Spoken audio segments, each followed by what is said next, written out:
Yun. Yun. Oh, nasa linya natin, Secretary Sharon Garin ng Department of Energy, mga kapuso. Secretary, magandang umaga. Si Joel Suweng po ito. Good morning, ma'am. Hello? Yan. Hi, Hi, ma'am. ma'am. Good morning. Good morning. Magandang umaga po, Secretary. Yes, good morning. Yes. Good morning po. Ma'am, pinirma na ni Presidente yung pong batas na magtatanggal po ng excise tax kundi man ay bawasan. Kaya lang meron pong mga requirement po sa batas na may publication ng 15 days. Pero doon sa pagtatakda po at pagdedeklara po ng State of National Energy Emergency, ang sabi po ng ilang mga senador, bakit nakatutok lang sa energy, ma'am? Yung deklarasyon po ni Presidente? Yung titulo lang siguro yan, kasi because basically, di ba nag-umpisa yung problema naman talaga sa energy dahil umakyat yung presyo. So, at nag-tighten yung supply, pero the rest followed sa agriculture, sa trading industry, sa transportation. So, ang cause of everything is actually energy problem. So, kaya yung titulo niya is National Energy Emergency. Opo. Okay. Speaking of that particular industry, ma'am, sinasabi po na ilang na pwede na pong gamitin ng Presidente yung kanyang police powers ang tawag doon. Di ba? May Kapangyarihan para po. mag-control ng presyo ng petrolyo. Opo. Ano bang detalye po noon, Secretary? Apo, because of the declaration of energy emergency, halimbawa po, di ba, dahil po sa oil deregulation na batas, bawal po makialam or i-regulate ng gobyerno ang mga oil industry natin.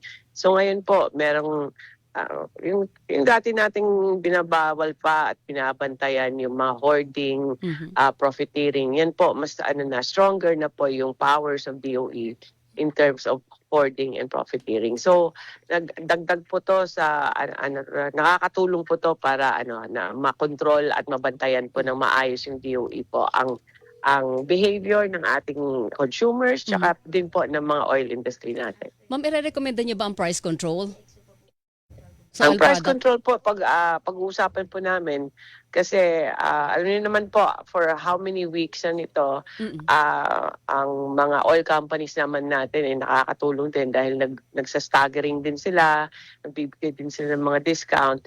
At the same time though, umaakyat pa rin yung presyo, hindi talaga kaya ng staggering lang tsaka price control, mga discount. So, ito po, naghahanap kami ng paraan para tulong-tulong lahat, oil companies, may konting sakripisyo, gobyerno, may konting sakripisyo, tsaka para matulungan po yung makababayan natin. So, price control, kailangan yung tamang formula lang na hindi rin tayo maubusan na magsara lahat ng mga gas stations natin, oil companies.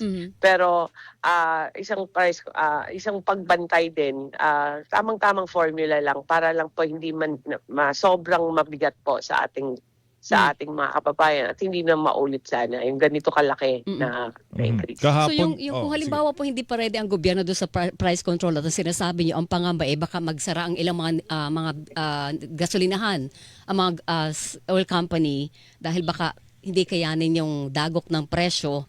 Ma'am, yung issue ng pwedeng subsidiya sa oil products. Subsidy? ng bansa? Yes. Hindi ba yung pwedeng i-entertain under the emergency Ito po, status? Beyond my powers na yan. Pero as a subsidy though, I think enough na yan enough for now. Ang una nating subsidy would be the excise tax reduction. Okay. Kasi ito subsidy in a sense na indirect, kasi meron siyang bawas ang pagkolekta ng gobyerno instead na, although hindi siya diretso, pero pagkolekta, so magre-reflect yan sa pump price natin. Ang subsidy naman na iba is yung doon na sa mga end users, yung mga sa drivers, farmers tsaka mga fisher folks natin. Pero the subsidy, I guess, ang ibig niya sabihin na subsidy, yung magbabayad yung gobyerno para hindi tumaas yung presyo, parang tayo mag-finance, ano? Opo. Ng increase on the price of oil. Correct.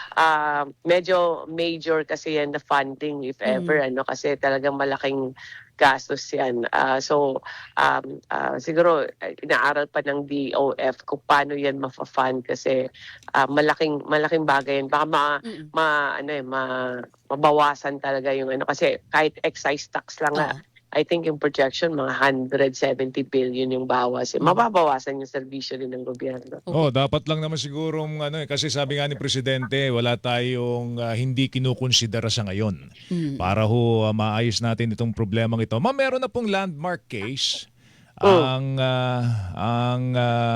sinasabi na Solicitor General's Office na yung Executive Secretary Leandro Mendoza versus Philippines Shell Petroleum.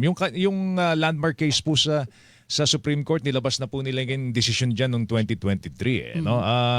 It was a hard-fought case na nilaban po ng ating gobyerno at nakarating na nga po sa Supreme Court. At sinasabi po ng Supreme Court, yung constitutionality into Section 14, yung deregulation law, yung emergency powers, in times of emergency, national emergency, ang gobyerno should come in directly, even take over the operations of oil companies. Kahapon tinanong si Presidente po dyan. Medyo nagdidili-dali po si Presidente na ito po yung pag-usapan. Wala ba sa table ito, ma'am? Take over? Yes. Wala po tayong capacity to take over the whole operation of the oil companies. Kung DOE lang po yung pag-uusapan, mga 1,000 lang po yung tao ng DOE. So we are not in the business of oil, ano? We can regulate. I think the most we can, dahil nga, meron nga namang emergency powers, but it's more of monitoring and controlling any abuses there. So magro-roll out pa kami ng mga directives po namin sa mga oil companies. Pero taking over, I think that's not a good idea right now because isa po, government does not have that capacity kasi 14,000 po ang mga oil gas stations natin and several oil companies. At ang negosyo po na ito, binitawan na to ng gobyerno mula nung nag-oil deregulation tayo. Hindi na po na-involved yung gobyerno doon. And now po, if we do change the whole ecosystem in the middle of this problem, baka naman lalo magsasuffer po ang ating mga kababayan kasi baka po hindi ganoon ka-efficient, 'di ba? Baka magsara pa yung iba kasi hindi po kaya ng gobyerno to manage 14,000 gas stations in the whole country. Yung pong pagtatakda lang po ng price cap tsaka yung pag-resolve doon sa issue po ng recovery cost. Siguro yun ay pwede natin gawin. Tama po. Tama po kayo. Yun po yung naaral ngayon, tinatapos namin para ma-propose namin po sa tawag doon, uplift committee, kung ano yung proposals ng DOE because of the declaration of state of energy emergency. So, soon enough, magpapatawag na sila para ma-discuss po namin yung mga options. Yes, meron na kayo mas malawak-lawak na kapangyarihan sa ilalim po ng state of energy emergency. Paano natin sisiguraduhin ng DOE na tama yung pricing ng langis vis-a-vis sa ilalim naman ng deregulation law na hindi pwedeng ina-unbundle ng mga oil companies ang presyo nila?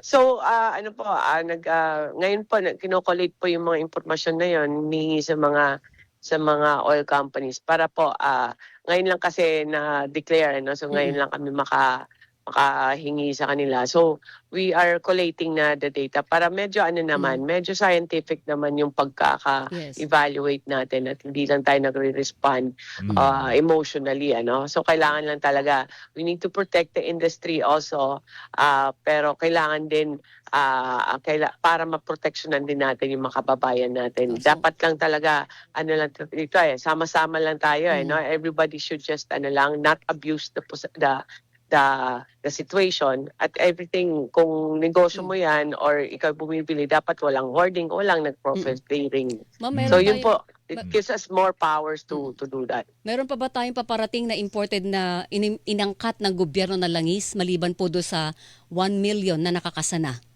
1 million po ang lalak in by this week no, matatapos na yung mga transaction for 1 million. Mm-mm. Tapos meron pa kaming kung marami pa kasi marami nang nag-o-offer sa atin Ay, sa good. PNOC. Mm-mm. Sobrang dami na talaga. So filter talaga ng maayos kasi iba kailangan ang talagang legitimate naman ng mga suppliers. So pero meron tayong 1 million na ordered, parating siyang actually this week or this week parating na yung isa, next week may parating na naman na iba. Pero paikot-ikot naman yan continuous yung order namin kasi pagdating dito kung sinong nangangailangan, bibenta namin doon at cost sa kung sino man na oil companies na may kulang.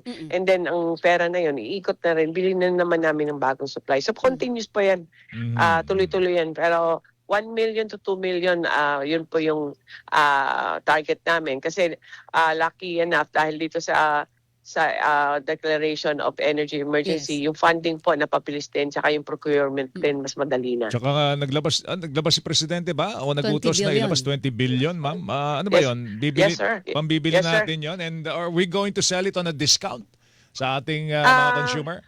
Ano po ang at the very most, ang pinakamataas niyan is at cost, no? Pero yun po, Parang break even.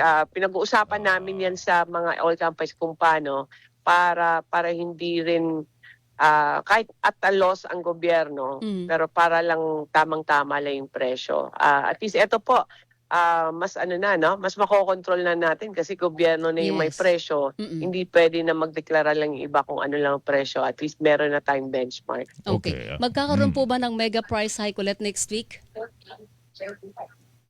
Yung presyo kasi parang nagsistabilize. Pag tinignan nyo, parang nag-plateau na siya. Hopefully, it stays like that. At wala, sana. Pero ayoko lang muna unahan. Pero hopefully, it stays like that.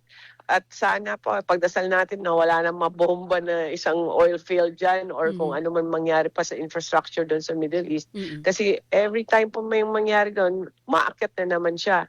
So, let's wait na lang muna po by the end of the week para makita natin talaga kung tama yung trend na ini-expect natin. Pero wala pa rin tayong inaangkat na lumulusot sa Strait of Hormuz, Secretary. Na order natin? Oo. Ano yun? Yung yung supply ng langis na inaangkat natin, wala pa ring lumulusot galing sa Strait of Hormuz. Hindi naman kasi tayo direct order sa Strait of Hormuz. Other than Petron kasi Yes. ano ba tayo doon? Crude oil sila. Yes. Tayo kasi bumibili, ang 30% ng crude oil sa Petron, ang 70% po is finished product. So iba-ibang countries yan dito sa Southeast Asia. Ang unfortunately, etong binibilan natin na Korea, Doon galing. Japan, ganun, doon din bumibili. Yun nga, So ngayon po, ang PNOC, ito po yung instructions ko kahapon sa kanila, let's diversify. Let's go from South America, kahit Canada man yan, kahit malayo man yan, para spreading the risk, para kahit ano man mangyari doon, meron na tayong mga kaibigan doon na supplier sa ibang bansa. Isa na lang, ma'am, yung importasyon galing sa Russia. Opo. Kung Yes. ang check pa po namin to kasi na-report at naka-receive na kami ng notice I think yesterday lang or on the acknowledgement. So pinapacheck lang po namin sa aming legal tsaka sa downstream bureau namin. So we'll report when that happens. But ang masasabi ko lang po, hindi po PNOC order to, hindi Yun po nga. order ng gobyerno. Kasi may dumating na raw po sa Bataan Russian Oo, crude. Russian daw. So, Opo, maraming lumabas sa social media. Kaya Confirm ba lang, yun?